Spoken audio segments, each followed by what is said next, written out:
All right, welcome back to our pregame show. Todd Morris with you here on the Bulldog Radio Network, and it's time to sit down with UMS-Wright head football coach Terry Curtis for our weekly pregame interview. And, Coach, good trip to the Bayou last Friday night for the UMS-Wright Bulldogs. We moved to 7-0 on the season with the 42-7 victory over the BC Rain Red Raiders. And first-team offense scored on all 6 of their drives, and 5 of those in the first half. We were clicking pretty good on offense last week. Well, it's like we talked about the week before. You know, one of the basic things you talk to the guys about is when a team is struggling a little bit like BC Rain has recently, like Alberta had, it's not – you don't go out there and hang around or let them hang around and kind of go through the motions, because if you do, you're going to be in for a tough game. Yeah. So I thought we did like we did in Alberta. We went out there and we took control early. What did we do? We got the kickoff and scored and kicked off to them, and the interception for a touchdown. Then we kicked off to them. They fumbled. We put it in, and I thought the rest of the first half we did a good job. You know, we played all those guys at quarterback a little bit, and I think Joe had first 3 touchdowns we scored, which is, you know, it's good to see. And I thought Sutton threw the ball well again, and we caught the ball and had some nice passes. And the defense held BC Rain to only 12 yards rushing.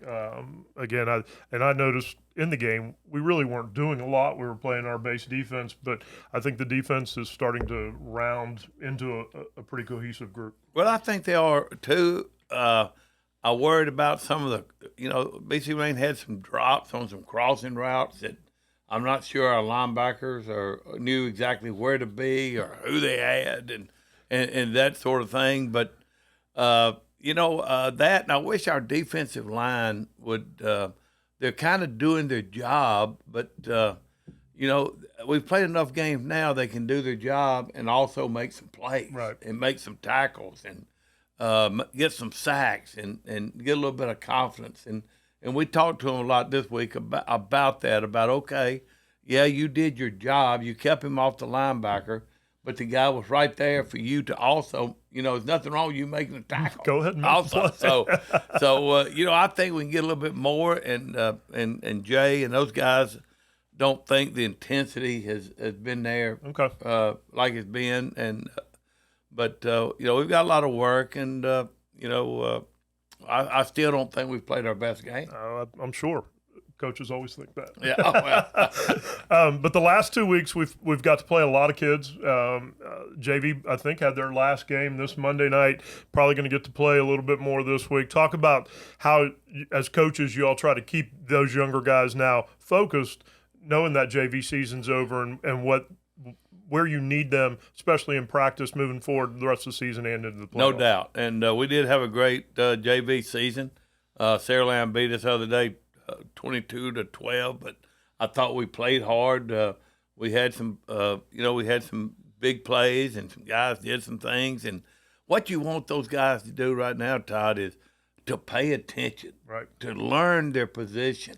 When it is their turn to play, probably next year, the way it's going right now, that they're ready and they know what to do, and they're not just over there thinking they're just a scout team guy and it doesn't matter, and it doesn't matter if they pay attention or not. These guys need to be paying attention, and our older guys need to be teaching them how it's done, how to watch film, how to prepare for a game, how to do Fridays during the day, and to get yourself ready.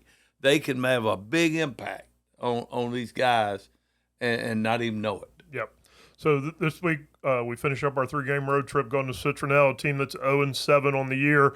Last couple of weeks they've struggled to put points on the board. Your thought, and we were just talking about it, you know, we got to stay focused for this week or before we get to Faith Academy next week? Well, Citronelle is a region game. It is. And it counts the same as next week and the next. And it's a game that everybody expects you to win.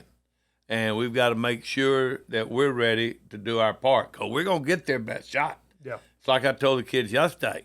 They're not going to the playoff. They're already eliminated. But beating us would make their season. Yep. And we cannot have a letdown now because we are playing for something much bigger, and every week adds to that. Interesting. The other big game in our region this week is the two teams will play in the coming weeks. Faith Academy and Williamson meet this Friday night. Any thoughts on that game? Well, it's Williamson got exposed a little bit, I think, last week or the week before against Gulf Shores. Faith has got a lot of speed, a lot of talent, and Williamson's going to have their hands full. Faith is a really good football team, and they are play well. They're not playing them at home. I'm not even sure where they're playing, Baker or Theodore, or somewhere like that. So it's not a home game, but Williamson's got a good football team. They got a really, really good defense, and they're 6-2, right in the middle of the region race. Yep. The only 2 games they've lost have been in the region. Yep. So they're playing for a lot too. Absolutely. And the other big game going on in 5A this week's got to be the number 2 team and the number 3 team playing. Leeds will travel to Moody and play in Region 6. I know that's in the north, but that's a huge game in 5A. It has a lot of playoff implications. Well, it does, and Leeds has got a lot of reputation. Yeah. Everybody knows who they are. They've won state championships. Can't be said for Moody. I don't know how all of a sudden they became this good. Yeah. But they have, and from what guys up there say, they really have a lot of skill and a very, very good football. The other thing that's interesting is this week, all the other 6-team areas in the South will be decided, except us. We'll be the only region that really has anything going on in the last 2 weeks of the season. It's just kind of odd the way that's going to work out. Well, that's when 4 of the 6 teams go, it don't take but 3 or 4 games to figure out who those are going to be. Yeah. All right, Coach. Well, thanks for joining us on the pregame show tonight. I always look forward to hearing from you each and every week, and good luck tonight in Citronelle. Thanks, Ty. All right, the Bulldogs finish up the 3-game road trip here tonight in Citronelle against the 0-7 Wildcats. So stick around. We'll be back with the opening kickoff in just a minute. You're listening to UMS-Wright Football here on Sports Talk 99.5 Mobile, an iHeart radio station.